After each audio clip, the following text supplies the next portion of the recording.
11h11. Maju Arruda Leite acompanhou neste domingo a manifestação convocada pelo ex-presidente Jair Bolsonaro. Aconteceu na capital paulista, Avenida Paulista, mais especificamente, com a presença de políticos, de muitos seguidores e apoiadores e com discursos importantes do ex-presidente, da ex-primeira-dama, do governador de São Paulo, Tarcísio de Freitas, de alguns parlamentares.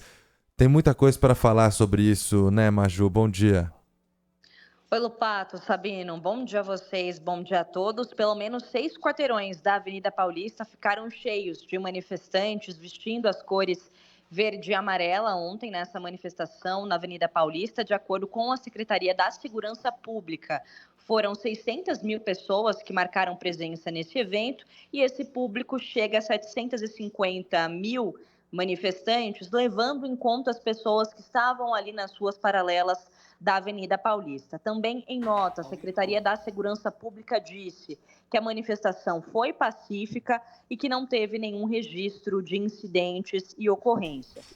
Bom, de acordo com os organizadores do evento, essa manifestação contou com a presença de 100 parlamentares aliados do presidente Bolsonaro, entre eles 4 governadores, o governador de São Paulo, Tarcísio de Freitas, ele que chegou na manifestação no mesmo carro de Jair Bolsonaro, inclusive ao chegar na Avenida Paulista, ali na rua Peixoto Gomes, na rua que dava acesso ao trio elétrico, ele saiu de fora do veículo e acenou aos manifestantes junto com o presidente Bolsonaro. E antes de ir para o evento, eles estavam reunidos no Palácio dos Bandeirantes. Inclusive, o presidente Bolsonaro almoçou ali com alguns aliados. Ele passou a noite no Palácio dos Bandeirantes, até porque Bolsonaro foi convidado, né, pelo governador Tarcísio de Freitas. Não é a primeira vez que Bolsonaro passa a noite na sede do governo de São Paulo. Bom, outros governadores também estiveram presentes. O de Goiás, Ronaldo Caiado, de Santa Catarina, Jorginho Melo, e também o governador de Minas Gerais, Romeu Zema.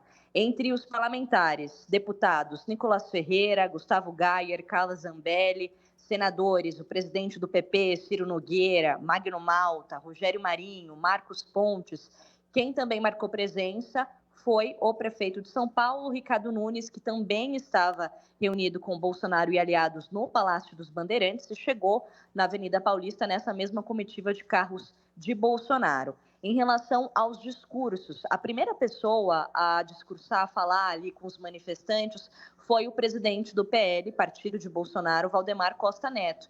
Ele que chegou 2 horas antes de Bolsonaro, falou por 20 segundos ali em cima do palco, agradeceu o público que estava ali presente e logo depois entrou em um carro e saiu. E um ponto importante é que Valdemar Costa Neto, ele é investigado nessa operação da Polícia Federal e não pode conversar com outros investigados também nessa operação, inclusive o ex-presidente Jair Bolsonaro. Quem também falou foi a ex-primeira-dama, Michele Bolsonaro, que abriu essa manifestação. Depois, os deputados Nicolás Ferreira, Gustavo Gayer, o senador Magno Malta e o pastor Silas Malafaia, além do governador de São Paulo, Tarcísio de Freitas. O discurso de Bolsonaro durou ali cerca de 22 minutos. Ele começou o discurso relembrando a facada em 2018, falou sobre sua trajetória política e também comentou sobre essa operação da Polícia Federal. Lembrando que essa manifestação foi convocada por ele justamente para que ele pudesse se defender dessas acusações envolvendo essa operação da Polícia Federal, que investiga uma tentativa de golpe em 2022. E foi, então, o que o presidente Bolsonaro, a gente separou esse trechinho comentando esse assunto. Porque continuam me acusando de um golpe. Agora, o golpe é porque tem uma minuta de um decreto de estado de defesa. Golpe usando a Constituição? Tenham a santa paciência. Golpe usando a Constituição. Deixo claro que estado de sítio começa com o presidente da República convocando os conselhos da República e da Defesa. Isso foi feito? Não!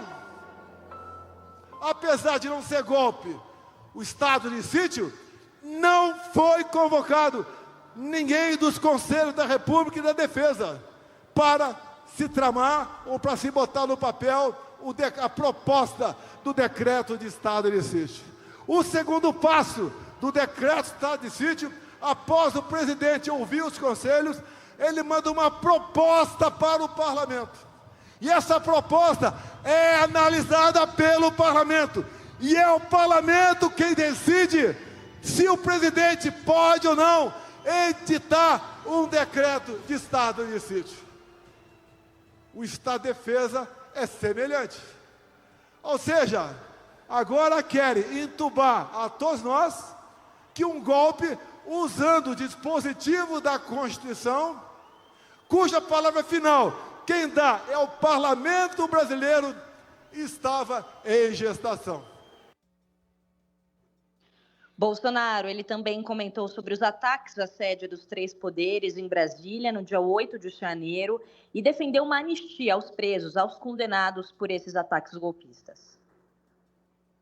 O que eu busco é a pacificação, é passar uma borracha no passado, é buscar maneira de nós vivermos em paz, é não continuarmos sobressaltados, é por parte do parlamento brasileiro, é uma anistia para aqueles pobres coitados que estão presos em Brasília. Nós não queremos mais que seus filhos sejam órfãos de pais vivos. A conciliação, nós já anistiamos no passado quem fez barbaridade no Brasil. Agora, nós pedimos a todos, 513 deputados, 81 senadores, um projeto de anistia, para que seja feita justiça em nosso Brasil. E quem, porventura, depredou o patrimônio, que nós não concordamos com isso, que pague. Mas essas penas fogem ao mínimo da razoabilidade. Nós também separamos um trecho do governador de São Paulo, Tarcísio de Freitas, que falou ali por 5 minutos, foi o único governador a discursar nesse ato de ontem. Ele defendeu a manifestação, disse que era um ato a favor do Estado Democrático de Direito, falou sobre a aliança, o elo entre ele e Jair Bolsonaro, e falou que o Bolsonaro representa um movimento. Meu amigo Bolsonaro, você não é mais um CPF, você não é mais uma pessoa, você representa um movimento, você representa todos eles que aprenderam, que descobriram que vale a pena brigar pela família, que vale a pena brigar pela pátria, que vale a pena brigar pela liberdade. Você nos ensinou valores, você nos mostrou o caminho, e por isso, nesse dia, a única coisa que a gente pode dizer é muito obrigado, Bolsonaro. Que Deus te abençoe. Nós sempre estaremos juntos. E para finalizar, Lupato Sabino, para trazer alguns detalhes em relação a essa manifestação e as eleições deste ano aqui em São Paulo. Nós falamos, aqui no Manhã Bandeirantes, nessas últimas semanas, sobre a presença de Ricardo Nunes no evento. Ele foi muito questionado sobre isso nas coletivas e disse que iria na manifestação porque ele acredita que as manifestações são parte da democracia e que ele tem um sentimento de gratidão ao Bolsonaro, e citando o que exatamente Nunes disse: Bolsonaro deve me apoiar na eleição, então eu preciso ser solidário e parceiro. Ele chegou no evento com uma camiseta amarela. E nessa camiseta amarela tinha ali dois cachorrinhos estampados e o nome ali de umas ONGs, isso porque o prefeito de São Paulo participou antes do ato, por volta do meio-dia, de uma feira de adoção de animais, que a esposa dele, a Regina, ela é madrinha desse evento. Inclusive, o prefeito de São Paulo, Ricardo Nunes, saiu do evento, foi visto saindo do evento antes da fala, da manifestação, antes da fala do presidente Bolsonaro, e eu fui conversar com o prefeito para entender o que havia acontecido, e ele disse que a Regina estava organizando esse evento com algumas entidades, que ele passou lá de manhã e havia combinado com ela que retornaria então para o final desse evento, e essa foi a justificativa dada pelo prefeito de São Paulo por ter saído ali do trio elétrico antes da fala do presidente Jair Bolsonaro. Lembrando que Nunes foi bem discreto ali nessa presença desse ato, não chegou a ficar no mesmo lugar ali onde estavam os governadores, só os aliados mais próximos mesmo do prefeito, do ex-presidente Ricardo Nunes. E também quem aproveita essas imagens, né, essas fotos, é o Guilherme Boulos, o maior rival de Ricardo Nunes nessas eleições, porque a estratégia mesmo é justamente colar o prefeito Ricardo Nunes ao bolsonarismo. Ontem a manifestação nem tinha acabado e Guilherme Boulos já havia publicado ali nas redes sociais que Tarcísio e Ricardo Nunes não representam o povo de São Paulo no palanque em defesa da milícia golpista. Sem anistia, foi o que escreveu, então, o pré-candidato à Prefeitura de São Paulo, Guilherme Boulos, pelo PSOL. Volto com vocês. Obrigado, Mayra.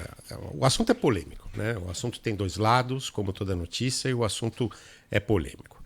Primeiro, inquestionável a importância da manifestação ontem, seja qual for o número dado, né? E os números são contraditórios, vai de 1 milhão a 150 mil, números que mostram a importância do ato e a liderança política, queiram ou não, do ex-presidente Jair Bolsonaro.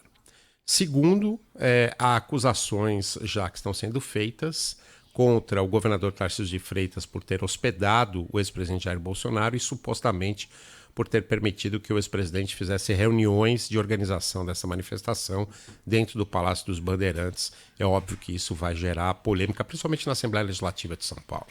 E a outra questão, uma acusação contra o prefeito Ricardo Nunes de ter ido ao ato, à manifestação com carro oficial. Prefeito que, como destacou a Maju aí, saiu antes do próprio discurso do ex-presidente Jair Bolsonaro, que foi o ápice da manifestação.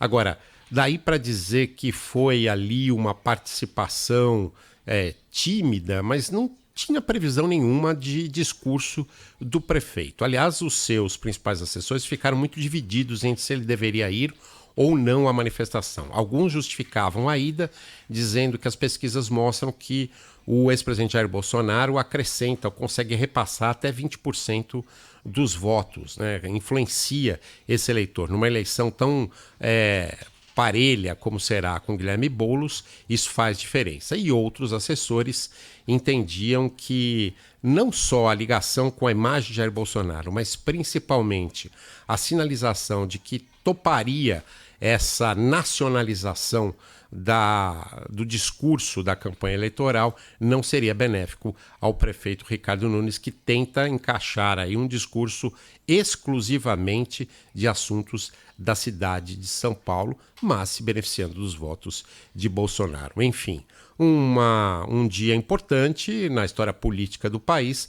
Vamos ver agora quais serão os desdobramentos, até porque há uma informação da nossa reportagem em Brasília de que o Supremo Tribunal Federal, ou melhor, a Polícia Federal, pode usar trechos do discurso do ex-presidente Jair Bolsonaro, especificamente aquele que ele fala em estado de sítio, em estado de defesa, para confirmar a suposta armação de um golpe de Estado por parte do grupo bolsonarista. Vamos acompanhar então, mas importante a gente dar os dois lados da notícia, registrar tudo, como bem fez a Mária, como bem fez o jornalismo do Grupo Bandeirantes desde ontem, né?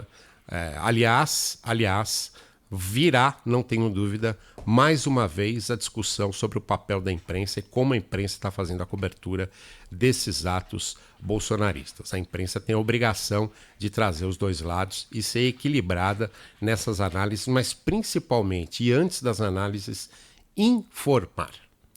11